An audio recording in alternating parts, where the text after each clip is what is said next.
그래서 목요일날 저녁에 제가 그 메모지 편지지에다가 그분한테 하고 싶은 말을 편지로 적었습니다. 그래서 서울시로 성구시로 해서 적었습니다. 원래 못 만나게 되면 문 앞에 붙여놓고 오려고 그때 학원에서 말씀하신 걸 조금 가미해서 법원에서 물건을 이번에 그 경매를 통해서 물건을 그러니까 구매하게 된 사람이라고 이렇게 구구절절하게 마음을 전해서 편지를 적었고 그 관리사무소에 가서 제 연락처를 남겨놓고 연락을 달라고 기다렸는데 연락이 없길래 제가 찾아왔다고 선생님이 제 편지를 읽어보시고 제 연락처도 남겨놓고 갈 테니까 연락을 조금 주셨으면 좋겠다고 메모를 남겨놨어요.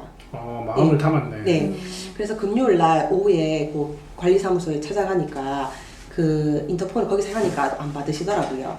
그래서 그 관리사무소에 1층 현관문을 좀 열어달라 해가지고 들어가서 2층에 그분 그 벨을 누르니까 안 계셔가지고 그 문 손잡이에다가 제가 쓴 편지를 그 테이프를 붙여놓고 오니까 집에서 거기서 나오자마자 20분 뒤에 바로 모르는 번호가 전화가 오더라고요. 그래서 204동에 살고 있는 사람이라고 그래서 이야기하니까 목소리가 굉장히 좀 젠틀하시더라고요. 그래서 남자분이었어요? 예, 남자분이었어요. 그래서 선생님 연락 주셔서 너무 감사하다고. 그래서 제가 그 관리사무소 통해서 그렇게 했는데 연락 없어가지고 제가 실례되지만 그렇게 편지를 놔두고 왔다고 이러니까 선생님이 난 관리사무소에서 연락 받은 적이 없다고. 안 그래도 자기는 연락을 기다렸다고 말씀하시더라고요. 그래서 제가 그래도 선생님을 찾아뵙고 말씀을 드리는 게 도리인 것 같아서 찾아갔는데 안 계셔가지고 못 만나고 왔다고 이러니까 선생님이 굳이 뭐 이렇게 해서 자기가 이제 일을 하다 보니까 실수로 이게 법원에 나오게 됐는데 나한테 전혀 미안해할 필요가 없다고. 미안할 필요가 없다고. 제가 계속 선생님 집을 이렇게 제가 구입하게 돼서 그것도 조금 죄송한 마음이 들고 그렇다고 좀 진심으로 말씀을 드렸더니 선생님이 전혀 제가 미안할 거 아니라고. 자기의 실수니까 전혀 그렇게 생각하지 말라고 이야기하고 제가 선생님한테 오늘은 제가 뭐 선생님 이제 연락처를 알고 통화를 했으니까 추후에 이제 진행되는 거를 또 선생님께 전화를 드리겠다고 하고 전화를 끊었어요. 아니 이게 본범님하고 첫 대면이 너무 틀린데. 정말요? 본범님은 전화하니까 원룸 말고 월세비는 주셔야죠 하면서 이렇게 나왔는데 여기는 거기에 대해서 미안할 필요 없다고 이렇게 완전 상황이 틀려버려요. 맞아요. 저도 좀 그 얘기를 들었을 때 좀 놀랐어요. 이동안 이렇게 젠틀하게 나오는 사람들은 몇 안 되거든요. 근데 이런 분들이 항상 뒤에 보면은 말이 틀려지는 경우가 너무 많아가지고 되게 뭔가 잘 진행되겠구나라는 생각이 드는데 또 한편으로는 뭔가 또 상황이 꼬여버릴 수도 있겠구나라는 생각이 들었거든요.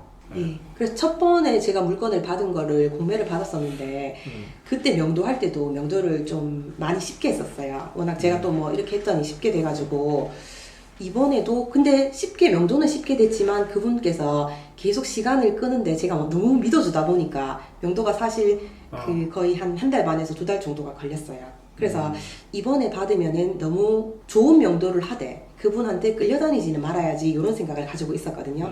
그래서 다음 주말이 지나고 화요일 돼서 그분께 제가 다시 전화를 드렸어요.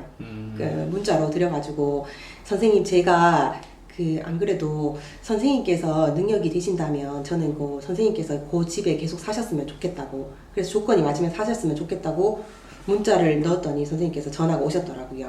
그래서 선생님께서 그러면은 뭐 자기가 먼저 부동산 시세를 알아보셨나 봐요. 전세는 얼마, 월세는 얼마라고 말씀하시더라고요. 그래서 저는 근데 선생님이 이렇게 말씀하시는 뉘앙스가 내가 부동산에서 요구하는 그 정도의 세는 못 맞춰준다. 간접적으로 들었어요. 그렇게. 그러니까 네가 조금 깎아준다면은 나는 이렇게 살 생각이 있다고 말씀하시더라고요. 그래서 당장 이렇게 사람이 이야기하는데 바로 끊어서 나는 이만큼 시세를 받아야 돼요 이러면 너무 상처가 될 것 같아서 선생님 저도 집에 다시 한번 의논해 보겠습니다 하고 전화를 끊었어요. 끊고 다음날 돼서 연락을 해서 선생님 저는 이분이 아무래도 능력이 안 되신 것 같은데 월세까지 좀 후려치시면 안 될 것 같아서 저도 선생님 돈이 많아서 이 집을 구입한 게 아니라 여차저차 사정 때문에 그 대출을 통해 가지고 구입을 해야 될 것 같다고. 그래서 저는 전세를 놔야 될 것 같다고 말씀하셨더니 선생님께서 나는 전세는 들어올 능력이 안 된다. 그러니까 그러면 저는 집을 알아볼 테니까 저한테 그러면은 그 세입자를 한번 알아보시라고 이렇게 말씀을 하시더라고요. 우리는 돈이 너무 많이 묶여버리면 다음 물건 들어가는 게 힘들어지니까 그죠? 그래서 이제 자연스럽게 조건이 안 맞으니까 내가 그러면 다른 집을 알아봐야겠네 라는 분위기를 만들어주는 게 여기 포인트네. 잘하네. 아니 그래가지고 이분이 네. 이사할 수 있는 그 집을 알아보기 시작했는 거예요? 처음에는 약간 이야기를 들으면서 이분이 정말 알아보고 있을까? 약간 왜냐면 처음에 명도할 때 그분께서 약간 시간을 끌면서 그랬던 게 좋은 사람이긴 하지만 시간을 끌었던 게 생각이 나가지고 뭔가 중간중간에 제가 확인을 하면서 체크를 해야겠다는 생각이 들더라고요. 이거 지금 이 말이 되게 중요한 거거든. 좋은 사람인 거는 좋은 사람인 거고 이 사람이 집을 알아볼 수 있도록 그 분위기를 만들어주는 거는 이 사람이 하는 게 아니고 우리가 그걸 만들어줘야 되는 거거든. 그러려고 그러면은 조금은 귀찮을 정도의 그 푸시는 들어가야 되거든. 그래서 제가 물건을 3월 초에 받고 잔금 날짜가 4월 11일이었어요. 그래서 제가 대출을 그 전에 이제 알아보면서 진행을 하면서 그 잔금 날짜를 4월 11일에 맞추려고 생각을 하고 조금 타이트하게 하진 않았어요. 저 스스로도 그 전에만 이사를 내보내면 된다고 항상 생각을 하고 있었고 그분한테 다시 연락을 드렸어요. 연락을 드려서 그 전에는 일주 동안은 연락을 하고 명도 비용에 대해서는 절대 이야기하지 않았어요. 그리고 이제 그분이 이사를 준비하고 계시도록 지촉하기 위해서 말씀을 드렸어요. 선생님 혹시나 알고 계시는지 모르겠는데 제가 잔금 날짜는 4월 초입니다. 그 전에 선생님께서 잘 이사갈 집을 잘 알아보시고 협조를 잘 해주시면 제가 제 마음을 들여서 제가 명도비를 들어보신 적이 있는지 모르겠는데 조금 선생님께 준비를 해드리고 싶다고 이야기했더니 안 그래도 그런 말을 먼저 꺼내줘서 고맙다 하더라고요. 그래서 아는 동생이 그 법원에 일하고 있어가지고 이야기를 해보니 그래서 그런 명도 제도가 있는데 일단은 동생이 법원에서 일을 하고 있대요? 네, 그 낙찰 받은 사람한테 그걸 한번 이야기해보라 하는데 그 선생님께서는 죄송해서 자기 먼저 입이 안 떨어져서 이야기를 못하고 계셨다 하더라고요. 그래서 제가 잔금 날짜 4월 초니까 선생님께서 그 전에 나가주시면 제가 명도비를 드리겠다고 이야기하니까 적극적으로 집을 알아보시더라고요. 이게 이제 분위기를 만들어주는 거거든요. 이 안동은 양반의 도시잖아요. 자기가 먼저 말을 못 꺼내는 거야. 이게 뭐 안동이라는 거는 그냥 내가 농담삼아 이제 얘기하는 거고 돈을 한번 이 사람한테 돈을 빌려줘가지고 받을 돈 받는 것도 아니고 처음 받는 사람한테 나 나가는데 이사비 좀 주세요라고 얘기하는 사람들이 많은 게 아니에요. 맞아요. 아까 범범 씨 같은 경우에는 그 사람이 되게 펀치가 좋은 거고 보통은 미안해하는 게 당연히 상식적인 사람들의 모습이란 말이에요. 이 얘기까지 진행이 됐다 그러면은 큰 도움은 안 되겠지만 이사비를 어느 정도 생각을 하고 있었습니다 라고 얘기하면 거기에서 되려 자기가 말을 못 꺼내고 있던 걸 감사해야 한다니까. 그래서 제가 보니까 그래 선생님 뭐 알고 계신지 모르겠는데 저는 선생님께 준비해 드릴 수 있는 명도비를 150만 원 정도를 생각하고 있다고 말씀을 드렸어요. 드렸더니 이분이 고맙다고 이야기하시더라고요. 그러고 끊고 다음날 이분이 장문의 문자가 왔어요. 어제 그 말하니까 정말 감사했다고. 근데 자기가 능력이 안 돼가지고 이사 가려니까 집을 이사 비용도 너무 비싸고 이래서 선생님이 조금만 더 챙겨주셨으면 좋겠다고 말씀을 하시더라고요. 그래서 제가 다시 문자를 냈어요. 선생님 정말 죄송하다고. 제가 능력이 돼서 더 드릴 수 있으면 정말 저도 마음이 좋은데 저도 제가 대출받아서 하고 능력이 안 돼서 제가 선생님한테 드릴 수 있는 비용이 그거라서 정말 죄송하다고 얘기했더니 그분이 알겠다고. 이사를 갈 집은 다 알아봤고 내일 이제 이사를 하겠다고. 관리사무소에 안 그래도 그 관리비를 정산하러 가니까 정산이 이사 당일날 된다고 해가지고 일단은 그렇게 알고 그 관리비도 자기가 내일 다 정산해놓고 가겠다고 이야기를 하시더라고요. 부모님 봤죠? 네. 예. 그러니까 원칙을 지키는 게 이런 거야. 더 줄 수 있지. 50만 더 줄 수 있지. 더 줄 수 있는데 내가 생각했던 선은 끊는 거예요. 근데 이 사람이 어거지로 그러면 내가 나가는 게 힘들 것 같다. 그러면은 어쩔 수 없이 줄 수는 있어. 근데 말은 한번 던져보는 거야. 저도 이만저만 해가지고 이래서 더 도와주고 싶은데 이거밖에 안 됩니다 라고 하면은 거기에서 예 알겠습니다 이렇게 하는 사람도 있고 그래도 좀 생각을 해보셔가지고 좀 더 주시면 좋겠습니다 라고 그럼 좀 생각을 한번 해볼게요. 요게 다른 사람들은 되게 큰 스트레스라고 생각하는데 저는 솔직히 거기에 대해서 스트레스 받는 걸 좀 이해가 안 됩니다. 이게 노가다판에서 하루 일당을 한다 그래도 10만 원 받기 힘든데 맞아요. 스트레스 좀 받아가지고 내가 덜 주면은 그것도 돈 버는 거잖아요. 그래서 그렇게 해가지고 이분이 그러면 그때부터 적극적으로 이제 나가는 집을 알아보기 시작했는 거네요. 다음날 바로 이제 이사 비용을 저 좀 돌라고 이야기하면서 다음날 이사를 가겠다고 말씀하셨어요. 봐봐. 예. 배워갑니다. 그래서 그 분이 이제 계좌번호를 보내시더라고요. 그래서 다시 문자로 드려서 선생님 이거는 계좌로 보내드리는 게 아니라 제가 선생님한테 열쇠도 받아야 되고 확인해 볼 사항이 있으니까 내일 선생님이 이사 가는 시간을 말씀해 주시면 제가 그 시간에 맞춰가지고 댁에 방문 드리겠다고 다시 문자를 보냈어요. 그분이 알겠다고 하시고 아침에 저한테 다시 다음날 이사상이라 돼서 아침에 연락이 오셨더라고요. 관리사무소에 가서 관리비는 다 청산을 했습니다. 그리고 이삿짐 센터를 불렀고 언제쯤 이사가 마무리될 것 같습니다. 이렇게 얘기를 해서 제가 그 시간에 맞춰서 그 집에 갔습니다. 처음 만났는 거네. 네, 그래 그날 아침 당일날 이날 당일날 이분이 현관 비번이랑 번호를 다 저한테 알려주셨어요. 이사 간 게 확실하잖아요. 그래서 제가 그 집에 들어가니까 이미 이사를 이분 인터폰을 누르니까 인터폰이 대답이 없더라고요.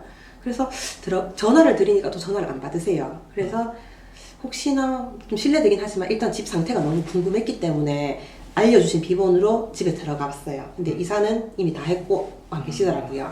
그래서 전화가 좀 이따 오더니 와서 받으니까 지금 이사고 새 집에 이사 가고 있는데 거기에 가서 지금 짐 정리 중이시라고 말씀을 하셔가지고 그러면 선생님은 많이 바쁘시니까 이사 가시는 집 연락처를 드리면 제가 지금 글로 가겠다고 말씀을 드렸어요. 그래서 이제 거기 뭐 10분 거리로 이사를 하셨더라고요. 그래 앞에 가가지고 그 선생님께 그 준비한 돈 이사 비용 150만 원 드리고 그 집에서 그 준비한 제가 저희 아버지를 드리려고 용돈 드리는 봉투 힘을 내요 슈퍼데디 봉투가 있어가지고 힘을 내요 네, 그분도 뭐 어차피 자식이 있으니까 슈퍼데디 봉투에다가 그래도 이사하는 날 마음이 좋지 않을 것 같아서 집에서 소고기라도 구워 드시라고 봉투에 새돈 20만 원을 넣어가지고 그분께 150만 원 드리고 선생님 많이 힘드시죠 이러면서 힘내세요. 힘내시면 좋은 일이 있을 것 같아요. 항상 밥 거르시지 마시고 좋은 거 많이 드시고 힘내시라고 그래서 추가로 봉투를 하나 더 드렸더니 약간 눈물이 글썽글썽 하시면서 알겠다고 정말 고마워하시더라고요.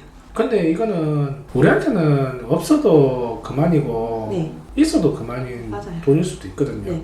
근데 마음이거든요. 마음. 맞아요. 이 마음이 그 봉투 하나에 전달되는 거거든. 진짜 감동이네. 근데 제가 이제 그분하고 쭉 문자를 보낸 내용이 있는데 그 전에도 제가 한 번씩 그분한테 문자를 보내서 뭐 선생님 잘 지내고 계시냐고 선생님 많이 힘드시죠? 그러면서 선생님 힘드셔도 힘내셔야 된다고 밥은 거르지 말고 꼭꼭 좋은 거 챙겨 드세요 하고 문자를 보냈었거든요. 진짜 힘이 났겠다. 네. 그래서 저는 제가 잔금 치르기로 한 날이 4월 11일이었는데 그분은 3월 27일에 이사를 이미 다 완료를 했습니다. 잔금도 치르기 전에. 우리 교회생들이 감동의 명도를 잘하는 것 같아. 네. 이게 돈을 크게 안 쓰는데도 똑같은 평소잖아요. 네, 오늘 많이 배웠습니다. 그러니까요. 제가 이제 원칙을 지키면서 그 사람한테 감동 줄 수 있는 방법이 이런 거거든. 우리 그 상일초님 회사 때려치우고 여기서 일할 생각은 없어요? 저는 제가 공무원으로 일을 하고 있는데 사실 공무원들이 1년에 그 성과금을 많이 받지 않아요. 뭐 2, 300만 원을 받기 위해서 그것도 요즘은 뭐 다면평가라 이래서 자기 뭐 직급 위에 사람 밑에 사람한테 평가를 다 받아야 되거든요. 그렇지. 나도 회사 다닐 때 네. 평가 우리가 해주고 네. 평가 또 받고 이거 하는 건 정말 스트레스더라고. 그러니까 그래서 제가 항상 시작할 때 그래요. 뭐 공무원 성과금보다 많이 받으면 그만큼만 1년에 열심히 하면 되지 이랬는데 사실 이번에 물건도 그렇게 막 욕심을 내고 들어간 건 아닌데 솔직히 뭐 생각해보면 다른 사람 10년치 받은 성과금을 한 번에 제가 다 받은 거랑 다름이 없어요. 그렇죠. 그래서 정말 기분이 좋죠 사실. 맞아요. 네. 그래서 이전에는 뭐 사무실에 다니면서 솔직히 뭐 공무원이 이제 민원인을 상대하다 보니까 스트레스를 받을 일이 많은데 요즘은 뭐 사실 예전에 그런 유튜브 강의 들으면서 사람들이 뭐 제2의 이런 경매 재테크를 하면서 막 이런 게 회사 다니는 생활이 너무 즐겁다고 시작하고 이런 얘기를 했을 때 아유 뭐더라 거짓말을 하노 이랬는데 제가 이렇게 겪어보니까 그게 참 그 말이 뭔지 이제 알겠더라고요. 제가 이제 학년 다닐 때 물건을 이제 팔기 시작하잖아요. 뭔가 내년에 뭔가 이제 틀려질 것 같고 내후년이 뭔가 틀려질 것 같은데 진짜로 1, 2년 지나면 이제 물건을 이제 팔기 시작하잖아요. 아 맞아. 예. 되게 좋을 것 월세 받는 거 외에 이제 팔아서 차익을 남기잖아요. 이게 한 물건 팔았는데 적게는 세금 다 떼고 2천에서 3천 정도가 내 통장에 들어오잖아요. 세대된 그 연봉이 들어오는 느낌이에요. 네. 그걸 1년에 한두 개는 팔거든요. 그때부터 이제 저는 가족여행을 좀 편안하게 내한테 상 준다는 느낌으로 이렇게 갔다고 했거든요. 회사가 너무 좋은 거예요, 이게. 이 보통 옆에 있는 후배나 선배들이 우리 급여 동결됐다면서 막 핏대를 세우면서 막 얘기하는데 별로 와닿지가 않아, 그게. 그렇죠. 이런 회사가 어딨어. 네. 월급 때 되면은 꼬박꼬박 주고 네. 쉬는 날이 많았으니까 임장도 가고 입찰도 가고 이런 환경 조건이고 회사가 너무 좋은 거예요. 저는. 그래서 이번에 이렇게 또 물건을 뭐 잔금을 4월 11일 날 받으면서 그 잔금 치르기 전에 그 공무원 1년치 성과급을 받았어요. 근데 적은 금이긴 하지만 그 예전에 했으면 그걸로 뭐 나를 1년 동안 고생한 나를 위해서 가방을 하나 사줄까 뭐 옷을 사줄까 이랬을 텐데 그거를 가지고 취등록세를 냈는데 물건을 취등록세를 냈는데 너무 기분이 좋은 거예요. 그거 가지고 치르면서. 네, 그래서 다른 사람이 이상할지 모르겠는데 나는 그런 짜투리 돈도 아껴서 그런 데 냈다고 생각하니까 제 스스로가 너무 뿌듯한 거예요. 이게 네. 우리 부동산을 투자하는 사람들을 보면은 돈을 되게 펑펑 쓰는 줄 알아요. 아까 뭐 이사비를 450만 원 줬다. 상류층님이 따로 또 20만 원 줬다. 뭐 돈 많아가지고 그렇게 하는 것 같이 보여. 근데요, 사실 투자를 좀 하는 사람들은 작은 돈들 아낍니다. 모아가지고 그거 가지고 또 다른 거 투자할 데 없는가 싶어가지고 또 맞아요. 보거든요. 돈을 의외로 허투루 잘 안 써요. 네. 근데 쓸 때는 시원하게 쓰죠. 안 그래도 제가 그분한테 사실 20만 원이 작은 돈은 아니잖아요. 그래서 주가로 그렇죠. 줄 때 이렇게 하면서 엄마한테 이야기를 했어요. 엄마, 그분이 너무 좋은 분인데 사실 경매로 그렇게 돼서 조금 마음이 좀 그렇다면서. 그래서 내가 이사 비용도 150만 원 이야기할 때 이분이 바로 고맙다고 말씀하시길래 사실 마음이 조금 아팠다고. 그래서 내가 사실 나는 20만 원, 30만 원 이거 고기 사 먹고 하루 뭐 백화점 옷 한 개 사면 끝이지 않냐고. 근데 이분한테 그거 드리고 싶다고. 마음이 너무 그렇게 주면 내가 마음이 너무 좋을 것 같다고 이러니까 엄마가 그래 하면서 네가 마음이 좋으면 좋은 거지 그러면서 그렇지. 그러시더라고요. 근데 그날 드리고 그분 표정을 봤는데 제가 고기 20만 원치 사 먹은 거보다 훨씬 기분이 좋고 배가 불렀어요. 그렇지. 아, 예. 특히 마인드가 네. 틀려. 저도 예전에 초창기 때 명도할 때 떨리는 마음으로 명도하고 이 사람들 만났을 때 수긍해주고 들어주는 걸 더 열심히 하고 그랬거든요. 그래서 나중에 이제 서로 공감대가 있으니까 저도 이 정도 사정밖에 안 돼가지고 이만큼 못 챙겨줘서 죄송합니다 그러면 알아들어. 맞아요. 네. 그러면서 이제 이거는 제가 집사람 몰래 모아놨는 비상금인데 내년에 학교 간다면서요. 이 애 가방 좀 사드리라고 하면서 봉투를 따로 이렇게 해가지고 1, 20만 주잖아요. 그 자리에서 엄청 울어요. 여성분 같은 경우는. 그러면 나는 같이 울어. 진짜 같이 울어요. 네. 네. 근데 그거는 가식적인 모습이 아니고 진짜 나도 가슴이 되게 아프고 그러거든요. 경매 나왔는데 이유 없는 게 어디 있겠어요. 맞아요. 자기가 무슨 도박을 해가지고 아니면 나쁜 걸 해가지고 뭐 이렇게 하는 게 아니고 진짜 뭐 잘해보려고 하다가 내 옆에 있는 친구 좀 도와주려고 보증 쓰다가 그래가지고 나온 물건들이 다 그런 거거든요. 근데 거기에서 얘들은 뭔가 문제가 있으니까 이렇게 당했지라고 생각하면 안 된다니까. 남자들은 친구들 만나가지고 1, 20만 원 술 한잔 먹으면 끝이거든요. 맞아요. 예. 새는 그러면은 문의는 계속 오던가요?